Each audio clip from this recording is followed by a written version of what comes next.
जय Hind everyone, welcome in online classes of Shri Ram public school. I am Sadhana Dwivedi, I am your Hindi teacher.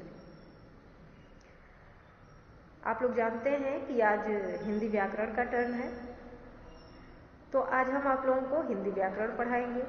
आपके हिंदी व्याकरण में total 28 पाठ है, जिसमें से मैं आप लोगों को 18 पाठ पढ़ा चुकी हूँ, लिखा चुकी हूँ।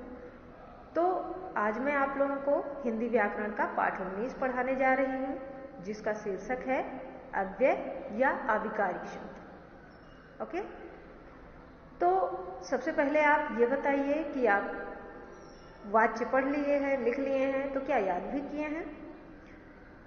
तो बताइए सबसे पहला प्रश्न कि वाच्य किसे कहते हैं? वाच्य किसे कहते हैं? वाच्य किसे कहते हैं, इसको हम कैसे बताएंगे कि क्रिया के जिस रूपांतर से यह बोध हो कि क्रिया द्वारा किए गए विधान का केंद्र बिंदु कर्ता है, कर्म है या भाव है, उसे वाच्य कहते हैं। मतलब जिसके द्वारा हमें यह पता चले कि क्रिया कर्म के द्वारा हो रही है या कर्ता के द्वारा हो रही है या भाव, मतलब किसके अनुसार क्रिया हो रही है, तो उसे कहेंगे वाच्य। दूसरा प्रश्न कि वाच्य के भेद कितने होते हैं? तो वाच्य के 3 भेद। कौन कौन से? कर्तृवाच्य, कर्मवाच्य और भाववाच्य। ये 3 भेद होते हैं वाच्य। तो ये तो आपका हो गया वाच्य पाठ से कुछ प्रश्न। अब हम अपने पाठ की तरफ बढ़ेंगे, जो है अव्यय या अविकारी शब्द। तो चलते हैं, तो ध्यानपूर्वक देखिए और सुनिए। तो ये जो पाठ है आपका, कौन सा पाठ है? पाठ 19, जिसका नाम है अव्यय या अविकारी शब्द। इस पाठ से संबंधित कुछ प्रश्न आपकी पुस्तक में पूछे गए हैं, ठीक है। अब देखिए, इतना तो आप लोगों को पता ही नहीं होगा, क्योंकि आप लोग तो पढ़ते लिखते हो नहीं। अगर छुट्टी हो गई तो छुट्टी का ही मजा लेने लगते हो, तो छुट्टी का मजा मत लीजिए, ध्यानपूर्वक पढ़िए, प्रतिदिन कुछ ना कुछ पढ़ा कीजिए, ताकि आपको भूले नहीं। तो ये जो प्रश्न हैं, ये आपके पूर्व ज्ञान संबंधी प्रश्न, मतलब आपने पिछली कक्षाओं में भी ये पाठ पढ़े हैं, अव्यय या विकारी शब्द। तो सबसे पहला है विकारी शब्द और अविकारी शब्द में क्या अंतर है? विकारी शब्द वे शब्द होते हैं जिनमें लिंग, वचन, काल, कारक आदि के कारण परिवर्तन होता है। जैसे लड़का हो गया, घोड़ा हो गया, ठीक है, तो वह हो गया, वे हो गया, ये सारे शब्द जो हैं वो विकारी शब्द हैं। इनमें अगर लिंग चेंज किया जाएगा तो वो चेंज हो जाएंगे, वचन चेंज किया जाएगा तो भी चेंज हो जाएगा। दूसरा है अविकारी शब्द। अविकारी शब्द क्या होता है कि अविकारी शब्द ऐसे शब्द होते हैं जिनमें लिंग, वचन, काल, कारक आदि के कारण कोई परिवर्तन नहीं होता। जैसे घोड़ा तेज दौड़ता है, राम धीरे धीरे चलता है, ठीक है। तो तेज, धीरे धीरे, अब ये शब्द जो हैं, चाहे आप लिंग चेंज करो, चाहे वचन चेंज करो, कुछ भी चेंज करो, कोई भी उसमें परिवर्तन नहीं होने वाला है। एक वचन होगा तो भी वो धीरे धीरे ही लिखा जाएगा, बहुवचन होगा तो भी धीरे धीरे लिखा जाएगा, पुल्लिंग में होगा तो भी धीरे धीरे, स्त्रीलिंग में होगा तो भी धीरे धीरे। तो जिन शब्दों में किसी भी कारण से कोई परिवर्तन नहीं होता है, उसे अविकारी शब्द कहते हैं। कौन कौन से शब्द अविकारी होते हैं? तो ये देख लीजिए, क्रिया विशेषण, संबंध बोधक, समुच्चय बोधक, विस्मयादि बोधक, निपात, ये 5 प्रकार के शब्द जो होते हैं वो अविकारी होते हैं। यानी इनमें कोई परिवर्तन नहीं होता है किसी भी कारण से। अब देखिए, क्रिया की विशेषता बताने वाले शब्दों को क्या कहते हैं? जैसे विशेषण की विशेषता बताई जाती है, तो विशेषण की विशेषता बताने वाले शब्दों को प्रविशेषण कहते हैं। लेकिन क्रिया की विशेषता बताने वाले शब्दों को क्या कहते हैं? तो क्रिया की विशेषता बताने वाले शब्दों को क्रिया विशेषण कहते हैं। क्या कहते हैं? क्रिया विशेषण। फिर है समुच्चय बोधक शब्दों को अन्य किस नाम से जाना जाता है? तो समुच्चय बोधक शब्द को योजक नाम से जाना जाता है। ठीक, योजक यानी जोड़ने वाले शब्द, जैसे तथा हुआ, और हुआ, या हुआ, तो इस तरीके के शब्द जो हैं वो समुच्चय बोधक शब्द हैं। नेक्स्ट क्वेश्चन है संबंध बोधक अव्यय किसे कहते हैं? संबंध बोधक अव्यय किसे कहते हैं? तो ऐसे शब्द जो संज्ञा और सर्वनाम का वाक्य में दूसरे शब्दों के साथ संबंध बताते हैं उन्हें संबंध बोधक शब्द अव्यय कहते हैं। जैसे के सामने, के ऊपर, के आगे, के पीछे, तो इस तरीके के शब्द जो हैं वो क्या हो जाएंगे? संबंध बोधक अव्यय। फिर नेक्स्ट आता है विस्मय शब्द का साधारण अर्थ क्या है? तो विस्मय शब्द का साधारण अर्थ है आश्चर्य। क्या है? आश्चर्य। अपनी खुशी, दुख, हैरानी या आश्चर्य को प्रकट करने के लिए किन शब्दों का प्रयोग किया जाता है? तो जाहिर सी बात है, अभी मैंने बताया विस्मयादि बोधक शब्द, यानी विस्मयादि बोधक शब्दों का ही प्रयोग किया जाता है। किस लिए? खुशी, दुख, हैरानी, आश्चर्य को प्रकट करने के लिए। तो इतना तो आप लोगों को पता चल गया। अब हम अपने पाठ की तरफ बढ़ते हैं।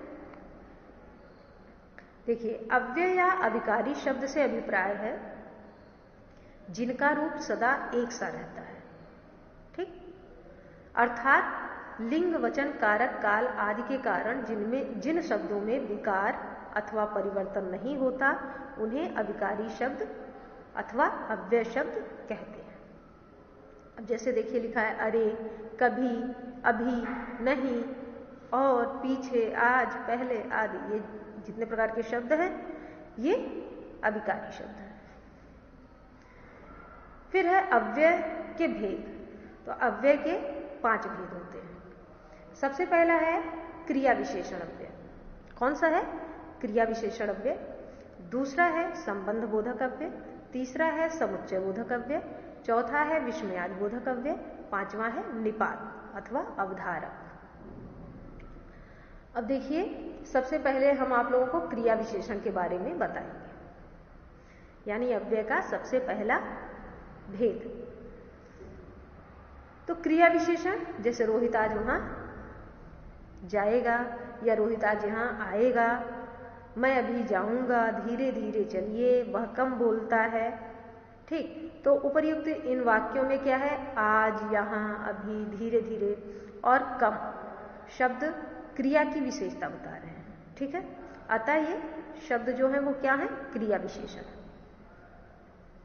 जो अव्यय शब्द क्रिया की विशेषता प्रकट करते हैं उन्हें क्रिया विशेषण अव्यय कहते हैं। इतना तो आपको समझ में आ गया होगा। जो अव्यय शब्द क्रिया की विशेषता प्रकट करते हैं उन्हें क्रिया विशेषण अव्यय कहते हैं। अब है क्रिया विशेषण के भेद। क्रिया विशेषण के 5 भेद होते हैं।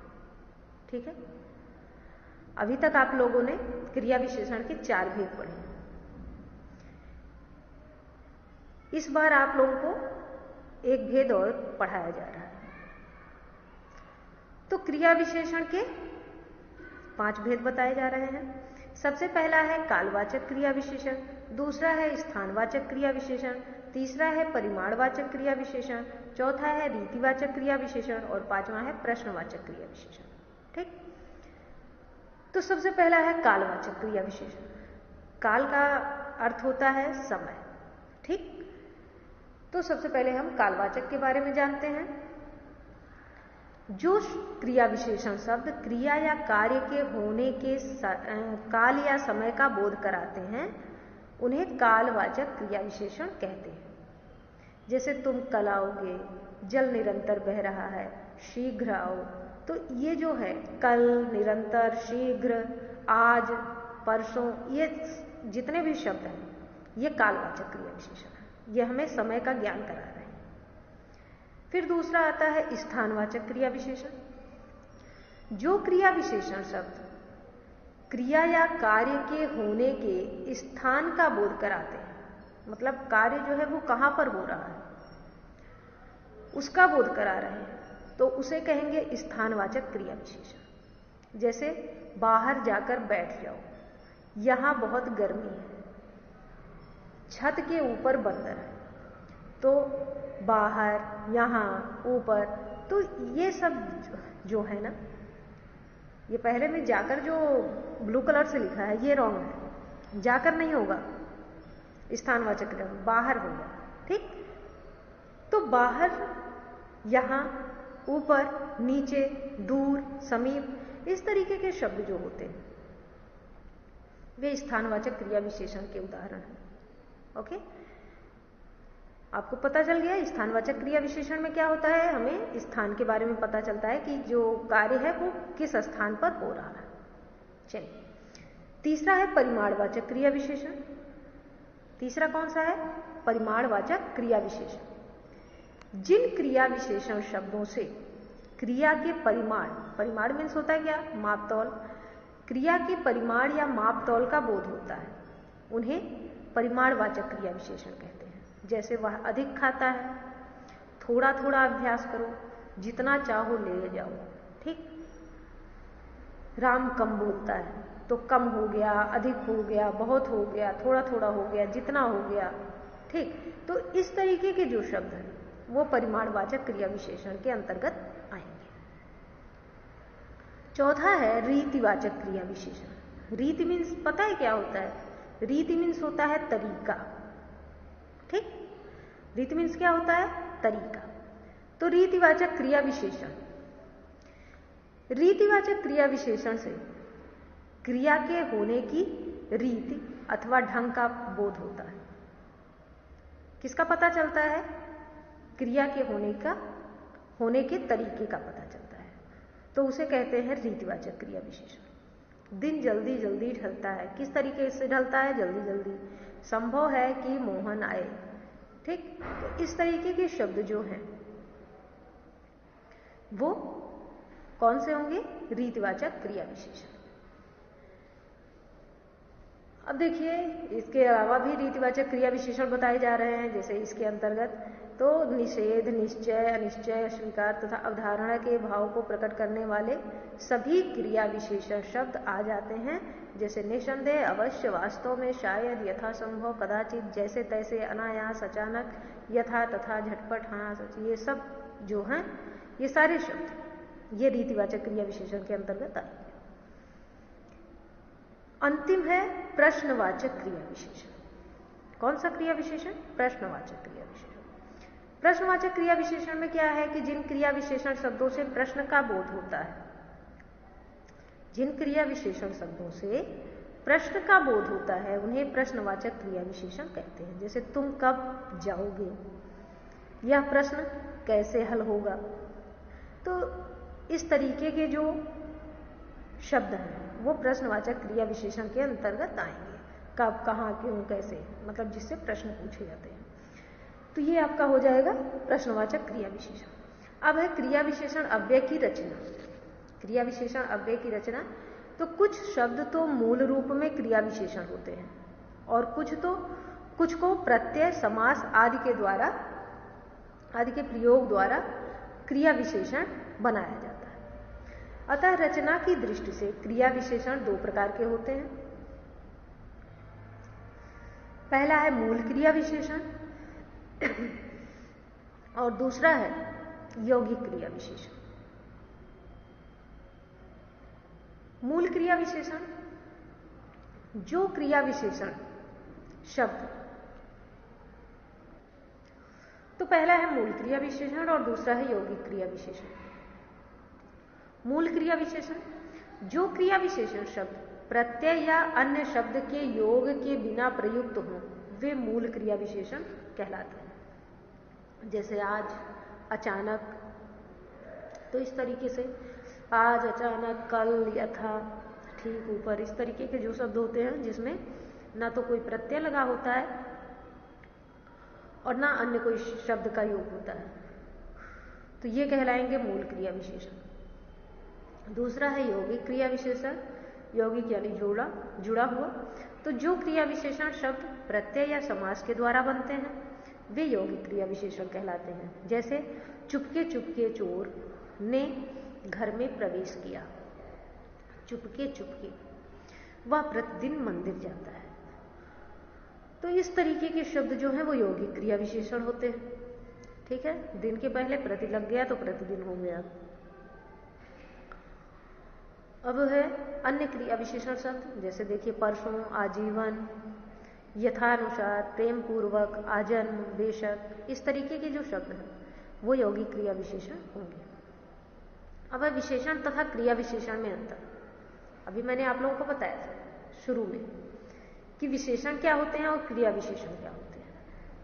संज्ञा या सर्वनाम शब्दों की विशेषता बताने वाले शब्दों को विशेषण कहते हैं, जबकि क्रिया की विशेषता बताने वाले शब्दों को क्रिया विशेषण कहते हैं।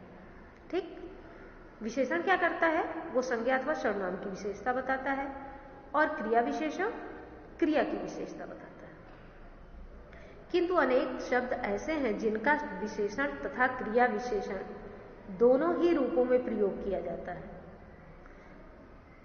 अतः प्रयोग के आधार पर ही यह बोध होता है कि वह शब्द विशेषण है या क्रिया विशेषण। अब जैसे देख लो, विशेषण दिया, क्रिया विशेषण दिया।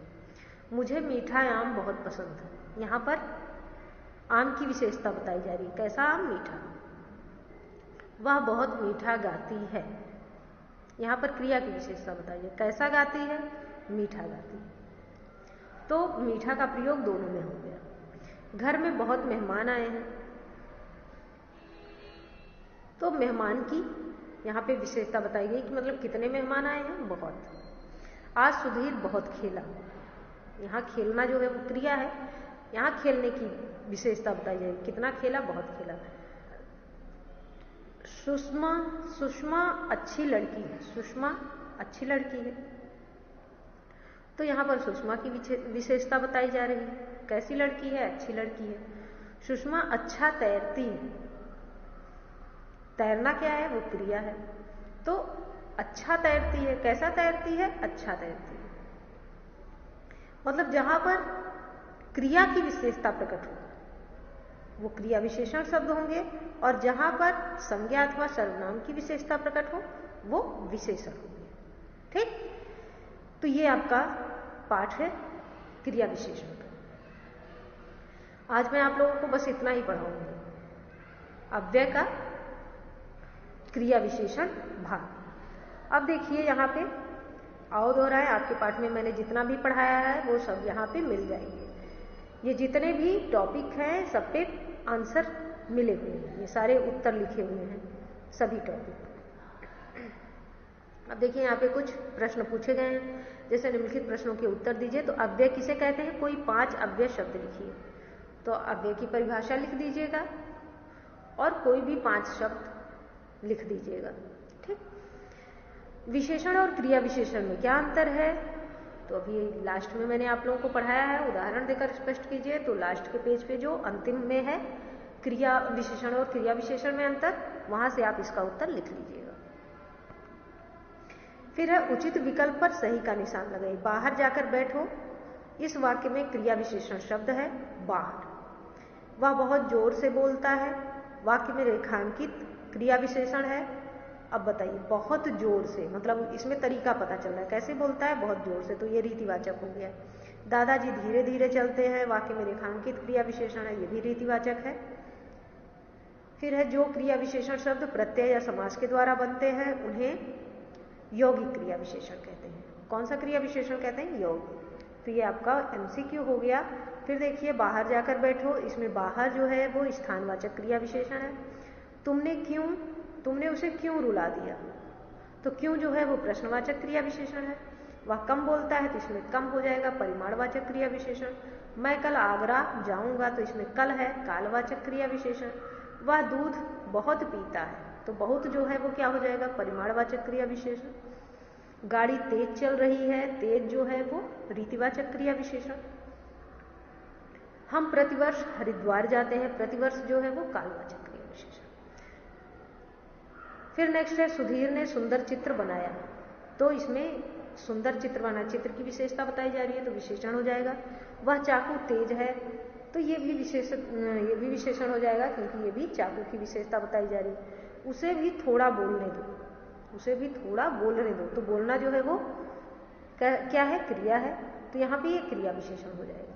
तुम्हें अधिक श्रम करना चाहिए, श्रम करना यानी ये क्रिया विशेषण है। अंगूर मीठे हैं तो ये विशेषण हो जाएगा। घर पहुंचकर मिलूंगा, पहुंचकर यानी ये काम हो रहा है, यहाँ पर क्रिया विशेषण होगा पहुंचकर। धीरे धीरे चलो, धीरे धीरे चलो, तो ये भी क्रिया विशेषण हो गया। अब देखिए यहाँ पे नीचे दिए गए क्रिया विशेषण शब्दों को सही तालिका में लिखना है। कालवाचक, स्थानवाचक, रीतिवाचक, परिमाणवाचक, ये सब लिखे हुए हैं। देखिए कालवाचक में कल, आज, सदा, दिन भर, अभी। स्थानवाचक में बाहर, आगे, वहां, सामने, उधर। रीतिवाचक में शायद, भली भांति, अचानक, अवश्य, लगातार। परिमाणवाचक में न्यून, अधिक, खूब, उतना, पर्याप्त। तो ये आपका हो गया ये एक्सरसाइज।